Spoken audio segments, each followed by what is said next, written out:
രാഷ്ട്രീയ നിലവാരത്തിൻ്റെ നേർചിത്രമാണ് ഈ ഒരു തെരഞ്ഞെടുപ്പ് കാലത്ത് നമ്മുടെ മുൻപിൽ എനാക്ട് ചെയ്യപ്പെട്ടുകൊണ്ടിരിക്കുന്നത്. നിയമപ്രകാരം താങ്കൾ ചൂണ്ടിക്കാട്ടിയതുപോലെ മാതൃകാ പെരുമാറ്റച്ചട്ടത്തിൻ്റെ ലംഘനമുണ്ട്. അത് വളരെ ഗൗരവകരമായിട്ടുള്ള വിഷയമാണ്. ഇതിനകത്ത് ഈ മാതൃകാ പെരുമാറ്റച്ചട്ടത്തിൻ്റെ ഭാഗമായിട്ട് ചില പൊതു നിർദ്ദേശങ്ങൾ ആദ്യം തന്നെ പറയുകയുണ്ടായിട്ടുണ്ട്. അതിനകത്ത് രണ്ടാമത്തെ പോയിന്റ് എന്ന് പറയുന്നത്, ഒരു തരത്തിലും ഒരു കാൻഡിഡേറ്റിൻ്റെ വ്യക്തി ജീവിതത്തിനെ കുറിച്ചോ അല്ലെങ്കിൽ വ്യക്തിപരമായിട്ടുള്ള അധിക്ഷേപമോ ഒന്നും തന്നെ അവരെക്കുറിച്ച് ഉണ്ടാകാൻ പാടില്ല.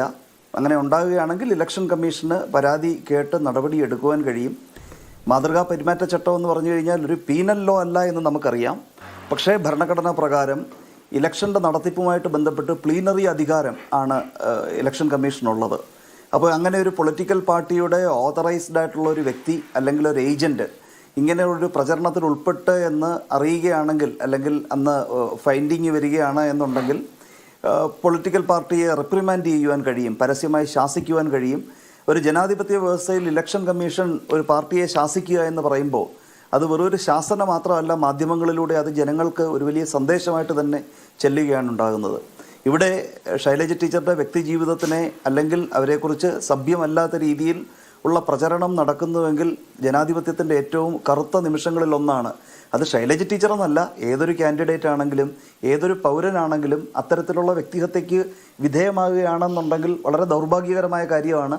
പക്ഷേ തെരഞ്ഞെടുപ്പിൻ്റെ കോണ്ടെക്സ്റ്റിൽ നമ്മുടെ തെരഞ്ഞെടുപ്പിനെ അട്ടിമറിക്കുവാനുള്ള ശ്രമമായിട്ട് വരികയും അതിനെ ഇലക്ഷൻ കമ്മീഷൻ കാണുന്നത് കൊണ്ടാണ് അത് മാതൃകാ പെരുമാറ്റച്ചട്ടത്തിൻ്റെ ഭാഗമായി അത്തരത്തിലുള്ള നിഷ്കർഷകൾ ഉണ്ടാകുന്നത്. അത് മാത്രമല്ല, ഇതൊരു മാതൃകാ പെരുമാറ്റച്ചട്ടത്തിൻ്റെ വിഷയം മാത്രമല്ല, ഇത് IT ആക്ട് പ്രകാരം പണിഷബിൾ ഒഫൻസ് അല്ലേ?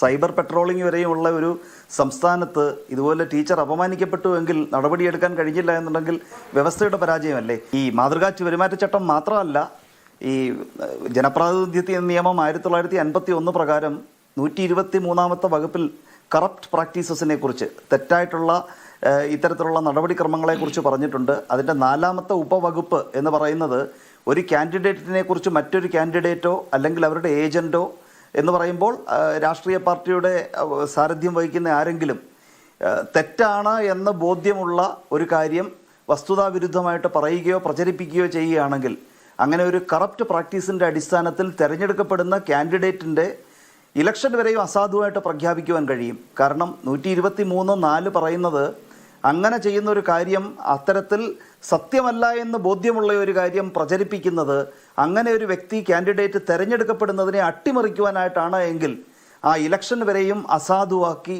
പ്രഖ്യാപിക്കുവാൻ കോടതിക്ക് കഴിയും. അപ്പോൾ ഹൈക്കോടതിക്ക് അതിനുള്ള അധികാരമുണ്ട്. ഇലക്ഷൻ പെറ്റീഷൻ മെയിൻറ്റനബിൾ ആണ്.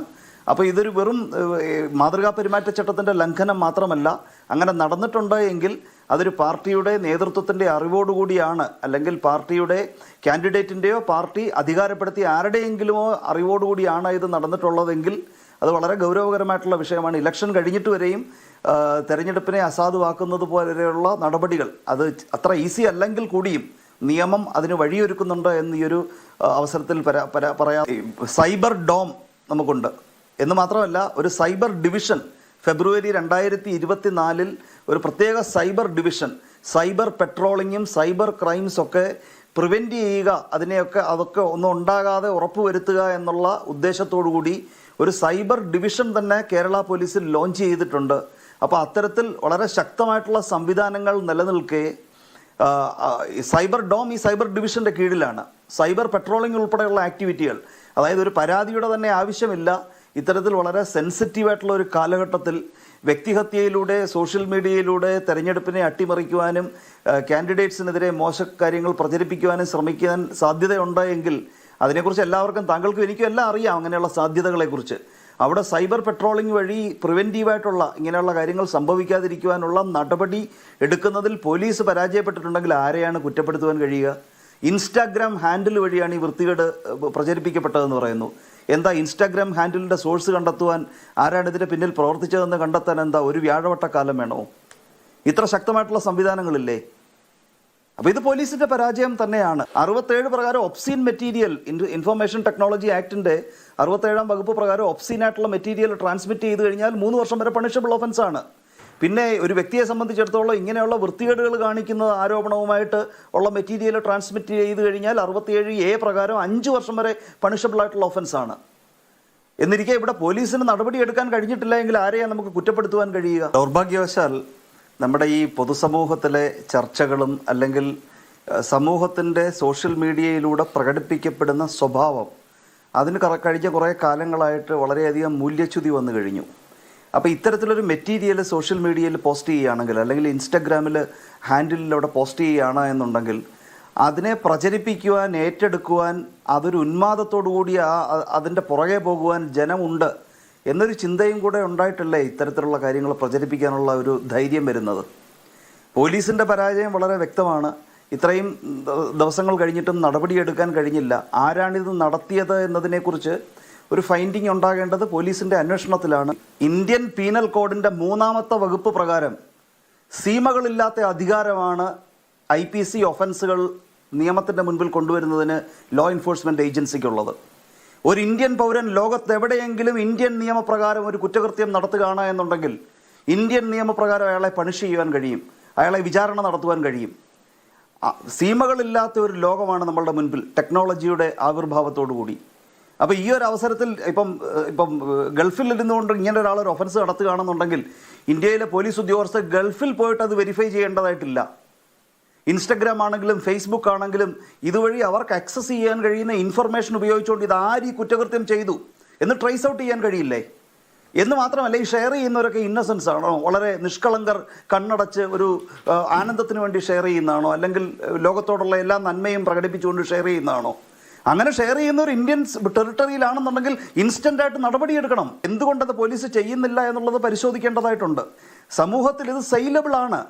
അപകീർത്തിപ്പെടുത്തുക, കാൻഡിഡേറ്റ്സിനെ അപകീർത്തിപ്പെടുത്തുക, ഇത്തരത്തിലുള്ള നടപടിക്രമങ്ങൾ സമൂഹത്തിൽ സെയിലബിൾ ആണ് എന്നുള്ളൊരു ബോധ്യത്തോടു കൂടിയാണ്.